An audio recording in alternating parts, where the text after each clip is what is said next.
Bonjour à tous, bienvenue sur la chaîne Cult & Click, je suis Kerr et Big B. Salut. Bonjour. Et on est là aujourd'hui pour vous parler de Baby Driver. Le film est sorti au cinéma en France cet été. On n'a pas eu l'occasion pendant l'été parce qu'on était débordés, les vacances, Game of Thrones, etc. de vous en parler, mais on le fait maintenant. Baby Driver, c'est quoi? C'est un film d'Edgar Wright, le papa de la trilogie Cornetto, à qui on doit donc bien évidemment Hot Fuzz, Shaun of the Dead, le dernier pub avant la fin du monde, et on lui doit aussi Scott Pilgrim vs The World, donc l'adaptation du comics au cinéma avec Michael Cera et Mary Elizabeth Winstead. Et il est revenu cet été avec, après des péripéties de films annulés avec Marvel, c'était Ant-Man si je ne dis pas de bêtises, il est arrivé avec son propre film, Baby Driver, donc, dont il a écrit le scénario, avec un énorme casting où on trouve Ansel Elgort. Qui est ce monsieur? C'est le monsieur qui est malade dans Nos étoiles contraires et qui, pendant 1h30, essaye de tout faire pour te faire pleurer. C'était lui. On retrouve également John Hamm, donc le héros de Mad Men. On retrouve Eiza Gonzalez, de From Dusk Till Dawn, donc c'est la latina dans le film. On retrouve Kevin Spacey d'House of Cards, Jamie Foxx de plein de films, et notamment Django Unchained, mais aussi Collateral, si je ne dis pas de bêtises. Donc le film de Michael Mann. Et on a enfin Lily James, donc de Downton Abbey, qui a joué depuis dans Cendrillon notamment, avec également l'apparition de John Berthold de The Walking Dead et du Punisher. Donc énorme casting, et alors on peut d'ores et déjà le dire, je trouve que chaque acteur a été particulièrement bien utilisé dans ce film, dont l'ami Big B va commencer par vous donner son avis. Alors, est-ce que tu peux juste donner envie aux gens qui nous regardent? Vas-y, dis-le à les gens. Ça parle de quoi, Baby Driver? Alors, Baby Driver, c'est tout simplement l'histoire de Baby, qui est donc un chauffeur qui est tout simplement l'homme qui, quand il y a une petite attaque à main armée, doit attendre dans la voiture et foncer toute berzingue avec les braqueurs dans son coffre pour tout simplement essayer d'échapper à la police. Et c'est le chauffeur, le conducteur, je pense que on dirait plus en français, le conducteur de Kevin Spacey, qui est donc un esprit criminel qui organise des braquages avec de nombreux braqueurs, à chaque fois des équipes différentes. Bien résumé. Et ton avis alors sur le film Baby Driver? Alors, mon avis sur Baby Driver... Si je ne vais pas par quatre chemins, je dirais qu'il est excellent. J'ai adoré Baby Driver de tout point de vue. Déjà, Edgar Wright, c'est un style de qualité. C'est-à-dire que souvent, quand on est cinéphile, les films d'Edgar Wright, c'est pas des films comme les autres. La trilogie Cornetto, c'est une trilogie qui était sympathique, énormément de clins d'œil, énormément d'easter eggs. Beaucoup de choses, quand vous le regardez plusieurs fois, vous trouverez toujours des petits indices, des petits trucs qui vous feront plaisir à vous, fans de cinéma. Shaun of the Dead, c'est génial. Shaun of the Dead, c'était mon ancien préféré de lui avant Baby Driver. Et en fait, il était avec Scott Pilgrim. D'un seul coup, il est arrivé dans le monde du plus grand cinéma. Plus gros budget, Universal lui donne de quoi faire une vraie adaptation, un gros film. D'un seul coup, avec c'est Michael Cera, c'est ça? Oui. Il lui donne un acteur qui a le vent en poupe. Tout est en place, et au final, le film, financièrement, c'est pas la folie, même si beaucoup de cercles continuent à considérer ce film comme un film culte. Et donc là, j'ai envie de dire notre ami Edgar Wright, qui pour l'instant n'avait pas frôlé avec les succès écrasants du box-office, ou en tout cas n'avait pas réussi à faire des films plus mainstream, tout simplement. Et bien là, je trouve qu'on a le meilleur des deux mondes. C'est-à-dire qu'on a un film, si on regarde le film comme un pur film de braquage, ce film est extrêmement bien rythmé, très bon scénario, des personnages, tous les acteurs jouent extrêmement bien, tout le monde est bien casté, comme Kerr le sous-entendait tout à l'heure. Bref, jusque-là, c'est un sans faute. Et à côté de ça, si on aime bien le cinéma d'Edgar Wright, il y a des vrais moments de mise en scène particulièrement couillus. On pense à des moments où le personnage principal va juste se chercher un café. C'est un plan séquence avec au steadicam incroyable. Il y a des mouvements de caméra extrêmement compliqués, juste parce que ce moment-là, ce plan séquence, le fait que le plan ne se coupe pas, crée une tension. Et donc ça permet en fait de maintenir le spectateur en haleine, ce qui fait que quand à ce moment-là, dans l'histoire, d'un point de vue diégétique, le personnage est flippé de se faire attraper par les flics, eh bien, Edgar Wright met le spectateur dans un état de tension, donc on est tendu avec son personnage et on est en plus tendu par la manière dont il le montre. Mais c'est de la réalisation à la Edgar Wright. C'est-à-dire que on a quelqu'un qui connaît tous les atouts du cinéma, qui sait les mettre sur la table et qui a fait un putain de bon film qui est là pour parler à tout le monde. Et ça, c'est vraiment chouette. Kevin Spacey, très grand Kevin Spacey, vraiment, vraiment du bon calibre, mais surtout, ce personnage d'Ansel Elgort, moi j'ai trouvé que l'acteur jouait extrêmement bien. Je suis vraiment extrêmement enthousiaste sur ce film. Il a un look et le film même nous fait des clins d'œil par moments en nous disant c'est un film un peu à l'ancienne, un peu en clin d'œil au film des années 60 avec on prend la voiture, on va tracer, on a un flingue et on pourra s'en tirer. Et parfois le film nous fait ce genre de clin d'œil et d'ailleurs les deux, le héros masculin et féminin, ont vraiment des looks des années 60. Mais globalement, enfin, ce film est très réussi. Souvent, un acteur important comme Jamie Foxx, on a l'impression qu'il est un peu sous-utilisé, etc. Puis au fur et à mesure que le film se développe, on comprend le choix du casting pour chacun.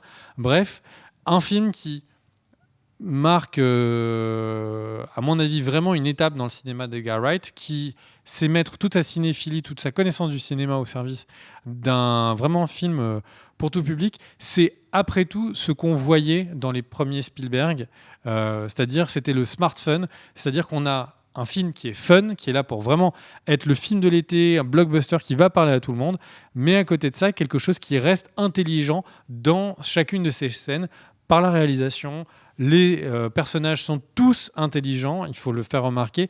On n'est pas sur t'as un demeuré qui veut taper sur tout le monde, etc. Tous les personnages ont une vraie psyché. Parle mieux de c'est intéressant. Statham, s'il te plaît. Et donc, voilà, que des compliments à dire. Quand ça doit envoyer de l'action, ça envoie de l'action. Si vous n'avez pas vu Baby Driver, eh bien, vous avez 2 bonnes heures de pur plaisir. Regardez Baby Driver, je vous conseille ce film. Alors moi, cet été, j'avais remarqué donc, que les critiques étaient dithyrambiques à l'encontre de Baby Driver. Et donc je suis rentré dans ce film très intrigué, parce qu'on me l'avait énormément conseillé. Et je dois reconnaître que je te rejoins totalement sur ce que tu as dit sur le film. C'est à mon sens le film de la maturité d'Edgar Wright, qui a beaucoup appris avec la trilogie Cornetto, mais je pense qu'il a énormément appris aussi de son échec avec Marvel. Échec dont il est absolument pas responsable. Hein.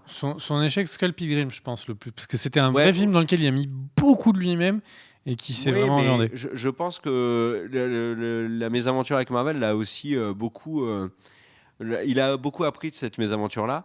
Et dans ce film, il y a tout, comme tu l'as dit. Il y a du fun, c'est incontestable. Le personnage de Baby est complètement décalé. Et d'ailleurs, c'est quelque chose qu'on peut vraiment évoqué pour Baby Driver, c'est à quel point le film est décalé, à quel point chaque personnage le sont, que ce soit John Hamm ou Jamie Foxx, même Kevin Spacey, l'issue de certaines scènes, tout est décalé, tout est surprenant. Le film est teinté de sérieux et parfois de drame, tu vois, dans sa gestion, notamment avec son père adoptif, etc. Mais tout est enrobé dans un univers, dans une espèce d'ambiance, tu vois, de second degré, d'humour.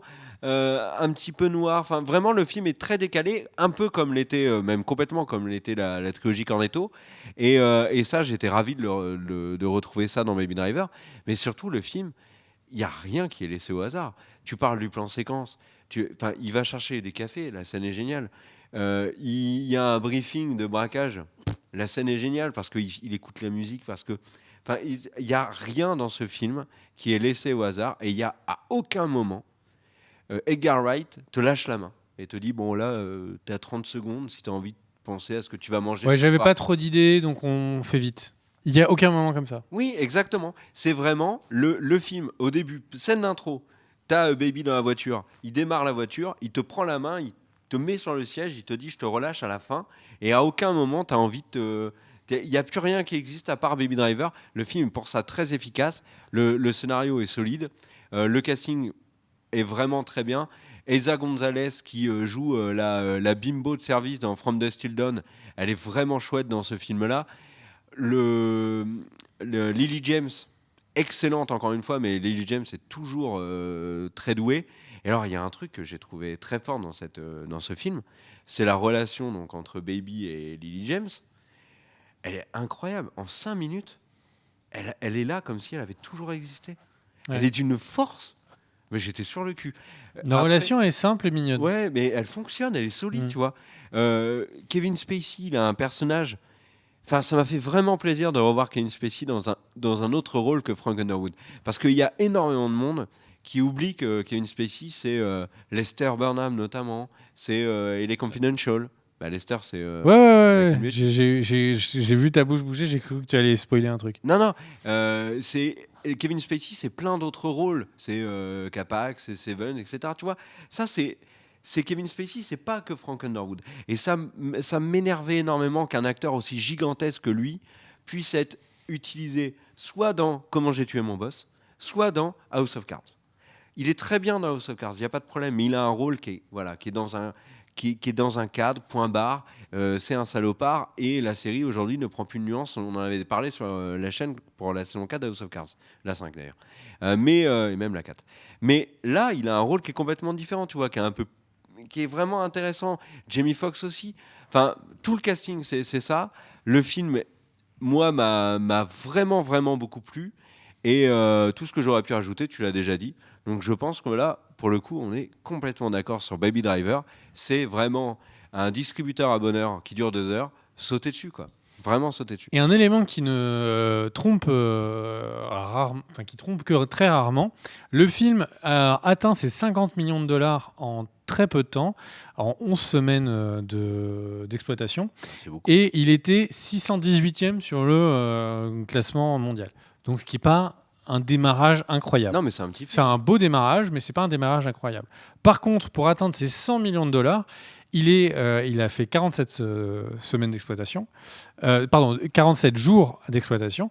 Et là, eh bien, il ne lui a fallu, il est arrivé dans le classement 527e. Donc, c'est-à-dire que le moment où le bouche à oreille a commencé, c'est-à-dire passer les 11 jours pour arriver jusqu'à 47 jours d'exploitation, d'un seul coup, il a gagné 100 places dans le classement. Donc, ça veut dire que les gens se sont mis à accélérer le rythme à laquelle ils allaient voir le film parce qu'ils avaient sans doute entendu de bonnes reviews. Et on espère que c'est ce que vous ferez en allant le voir parce que c'est un très bon film. Cela mérite Pour beaucoup. votre temps. Tu sais que pour beaucoup de gens qui ont vu énormément de films cet été, ce qui pour nous malheureusement n'a pas été le cas parce qu'on était très occupés ou en vacances ou etc.